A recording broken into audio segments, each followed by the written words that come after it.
How long will art be devalued? Nós, artistas, precisamos do nosso valor e de pessoas que realmente deem valor ao nosso hobby. And what would you do if months of work were destroyed in 7 days of chaos? This is what happened to me at TerraTundra Festival.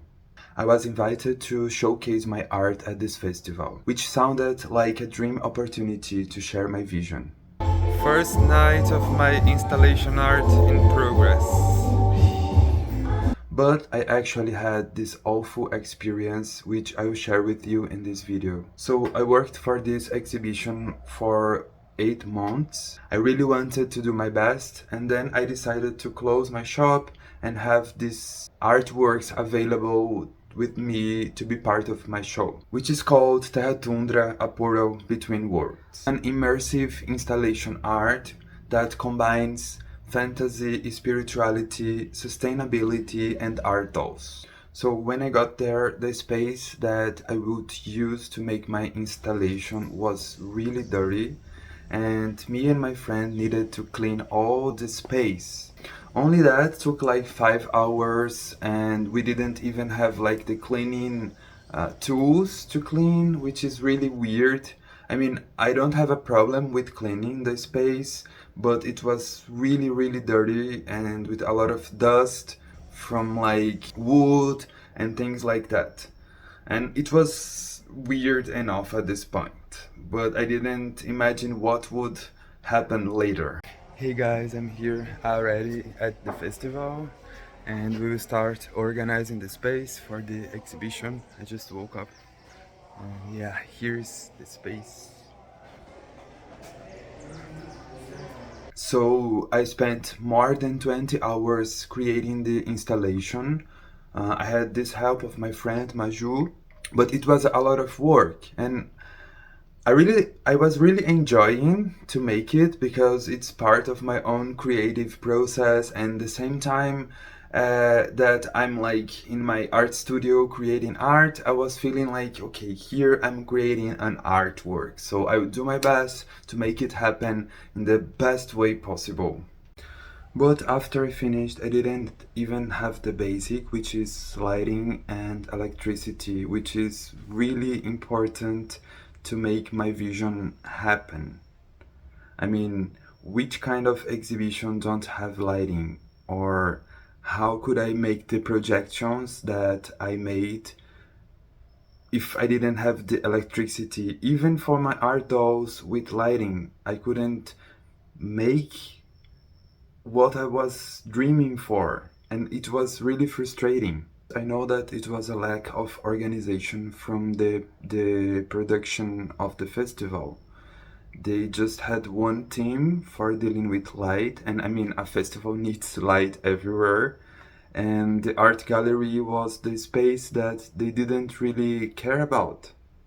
And I know that many other artists had problems with the light, but no one was that bad as I was because I didn't have any source of lighting in my exhibition. So at night it was really weird because only the space that I worked a lot was dark, and I got really sad about it. Then they told me that I should wait for one more day, and the other day I waited like for 12 hours more and nothing happened, and then one day more and nothing happened. And I was like, what's happening here? Like, nothing is happening. So what am I doing here?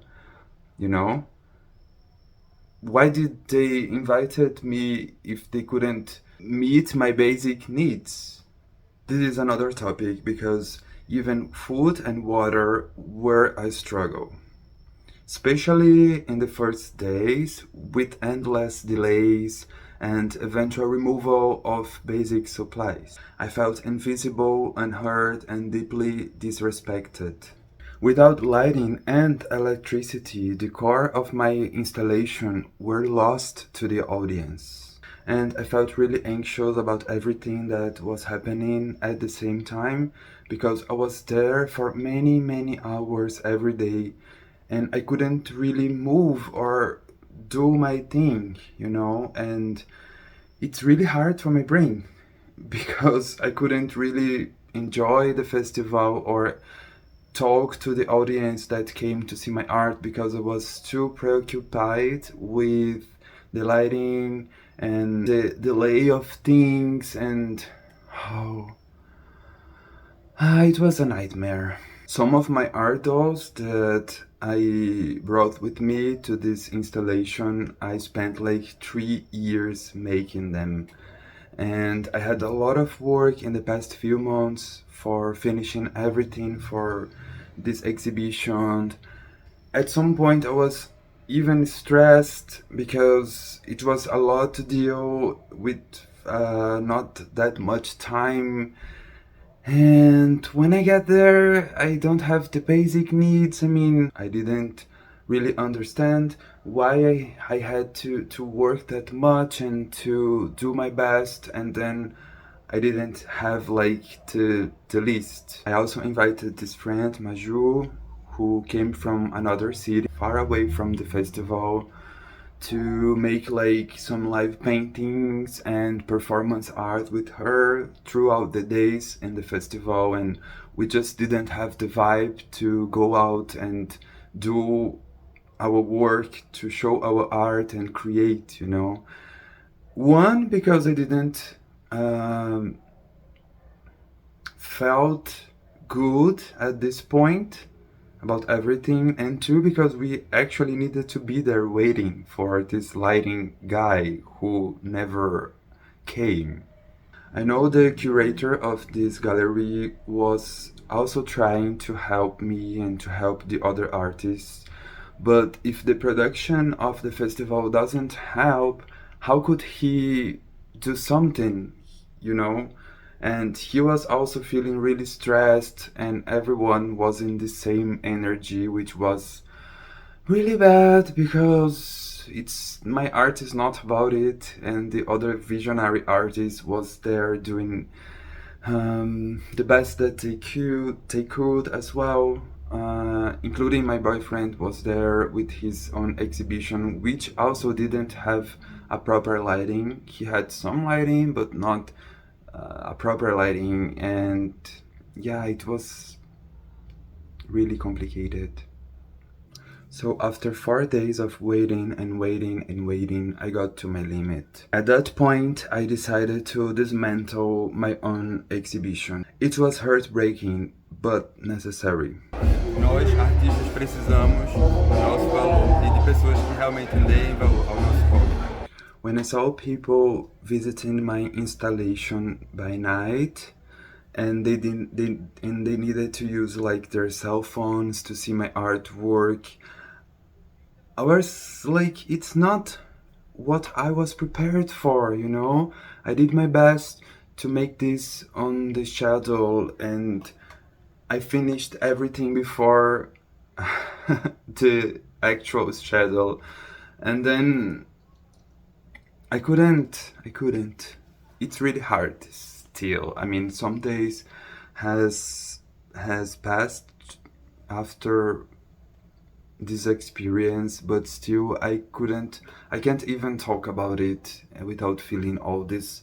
It wasn't just about the logistics, it was the complete disregard for us as creators. When I was dismantling my art from this space, my heart was broken. That's what I felt, because it was a lot of dedication, but at this point I was angry and sad, and I couldn't wait any longer for something to happen. And somehow I feel like this was an act of a protest, because we need our value, and these spaces need to give us this value that we need to make our art and to show to people, even more in this kind of festival, because it's a music and visionary art festival.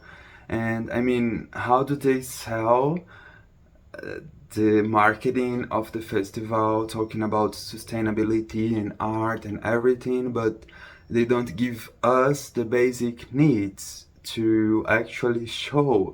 And it's not even just about us, the artists, but also the public, the visitors, the people that paid to be in this festival, you know. I needed to have a lot of courage to do this act of dismantling, but it was completely necessary. After this moment, I was still weird, but I decided to bring my art in other ways throughout the festival. So in the next day, I made the live paintings with my friend, and I also took my luggage, my briefcase, my suitcase. Yes, I brought my suitcase with so many artworks inside, and then I went to different parts of the festival and I opened it, and a lot of people came and talked to me and were like appreciating my art while I made these live paintings with Maju, which was really amazing at this point because yeah, I just wanted to create my art and to show and to bring this magic to the people out there, even feeling this weird stuff inside me. But I needed to do something. I needed to do what I was invited to, you know. It was not the same as before, of course, but still I had this purpose and this vision to bring my art to the world. It was nice, yes, but the last day was the worst day, so we still have more story here. I had to wait for a long time in this huge line of people to get paid, and at this point,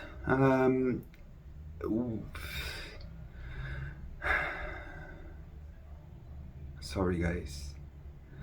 At this point, some artists that was there waiting for hours came out from this place and they didn't get paid.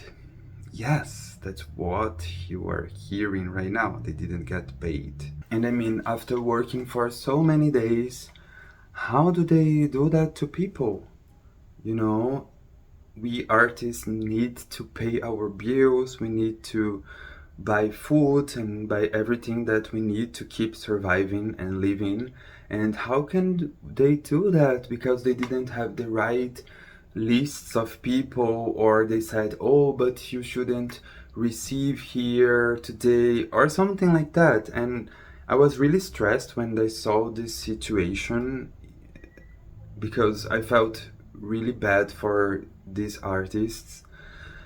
And at the same time, what was happening? Well, I needed to go to my tent to dismantle my stuff from there. And a lot of pressure started happening because my boyfriend was in this line waiting for his payment. But when I was in this tent, a lot of security guys came and they told me that we should take out our tent at this moment, otherwise they would break it. And I was like really stressed because I couldn't do this alone by myself. So I run to talk to my boyfriend and call for his help, and then he came back to the tent and tried to organize stuff with me, but the security guys was there and they said, oh, you need to finish everything now. Well, at the end, I needed to pack all my stuff in this chaotic pressure and even like wet clothes, and my art was in the middle of all of this. I was feeling really bad and I didn't really know how to make things work. I just wanted to leave this place, to be honest, the fastest I could. And there was like this little house which my artworks was inside, and in like many boxes and suitcase and things like that. I mean, I had like 10 big boxes of art and art supplies and stuff. And when I went there, because I needed to take care of my stuff, more security guards appeared in this place, and they said that they would take out my stuff from the house because the owner of the festival said that nothing could stay there. I was really stressed, like I was really afraid to lose all my... Fuck. Okay, seems like things... I don't know, guys. I'm sorry for this vibes here. I don't know what's happening. So the security guards said that we needed to take out our stuff from this house, and I was really afraid to lose all my artworks that was there. It was like the fruit of so many dedication, and I was like, what's going to happen with my things, you know? Then I run to talk to the curator and ask for help. And in the end, he could help us, and was like, oh my gosh. He really helped us at this point, and I was really happy. But still, I was angry. Like, how could a festival treat me and my art and the other artists like this, you know? It's not good. We can't be disrespected this way. You know, it's my work. Art is my work. I live as an artist, you know? And these people seems to be like, oh, that's just something. I don't care, you know? When I was going through the situations, some artists came to me and said, I'm sorry for what's happening to you. And I felt like, thank you so much for seeing me. But I was weird with some other people that said, oh, but festivals are just like this. It's not, it shouldn't be. And there are some lessons that I learned. This experience taught me the importance of demanding accountability and respect for artists. We need to stand together to ensure that no one else faces this kind of neglect. To those that couldn't see TerraTundra as it was meant to be, I promise I'll bring it back better and brighter. I won't stop my art because of this experience in any way. Actually, I know that even being a chaotic situation, it made me stronger and more courageous to do what's right and to fight for my rights and for other people's rights, you know? As I said before, I also had the support of many people, of many artists and visitors in my exhibition, so I also felt like my heart was like happy to see that I had this support. Even online, when I posted a video in my Instagram page, I had like more than 2,000 comments of people reacting to this situation and giving me support and asking for accountability of this festival, which was really nice to see that people cares about my art and about my work. And yes, that was beautiful. Thank you all of you who really cares, and to all of you that enjoy my works and feel like this passion for what I create. I'm really grateful for you all. So some weeks later, I started like recovering from this experience, and then I made my online catalog of this exhibition, which I will share with you guys here on the video's description and also in the comments. I will probably also put it here in this video, some of my works with my music or something, so you can enjoy it and see the art dolls and the sculptures and the paintings that I made for this installation art, and I really hope you enjoy it. TerraTundra, A Portal Between Worlds, is an immersive art installation that transforms the space into a threshold between different universes, opening multidimensional portals to the Tundra world. The exhibition space becomes the work itself, where visitors can explore different narratives through sculptures, art dolls, art objects, projections, and interactive creations. Created by artist Gustavo Flaurin, Tundra is a fantastic universe inhabited by nomadic creatures and elemental beings, inspired by the magical arts. The exhibitions invite the public to move between fantasy and spirituality, fusing visionary art with reflections on ecology and the interconnection of nature and the cosmos. Sustainable materials and eco-art practices merge with the artist's intuitive alchemy, reframing the exhibition space as a living and changing organism. TerraTundra is a journey that proposes new ways of seeing the coexistence between worlds, real and imaginary, personal and collective. If you feel connected to my art and you want to support my work, you can actually adopt and collect my own art tools. For now, as my online store is still closed, you can choose your favorite art through this catalog and contact me to check availability and ask any questions you may have. Thank you so much.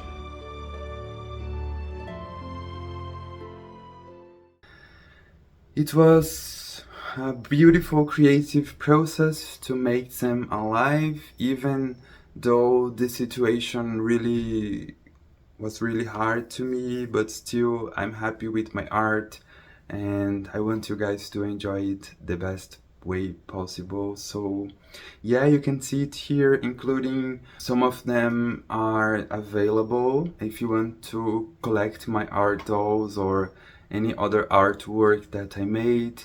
You can see the catalog, like the full catalog. You have some information there about how to buy / adopt my work, my creatures. And if you are interested, please send me a message through my mail. I also want to know, what do you think about this whole situation? Have you ever been through something similar? And how would you react if you were in my situation at this point? Please tell me, I really want to know what you guys think. And yeah, I still have some videos about this, about the creative process before this festival that I couldn't edit yet. So you will see more soon here on my YouTube channel. I'm really grateful for all of you guys, all of the new people that are coming to see and to enjoy my work and to learn with me and to be inspired. I'm really thankful for all of you. And here I'm ending this video, including this is the last day in this house. Yeah, this is a topic for another video, but after the festival I also needed to move to another place.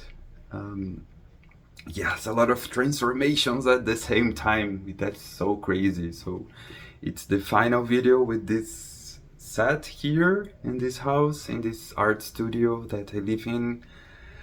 But I'm really hopeful for the next chapters of my own artistic and magical journey.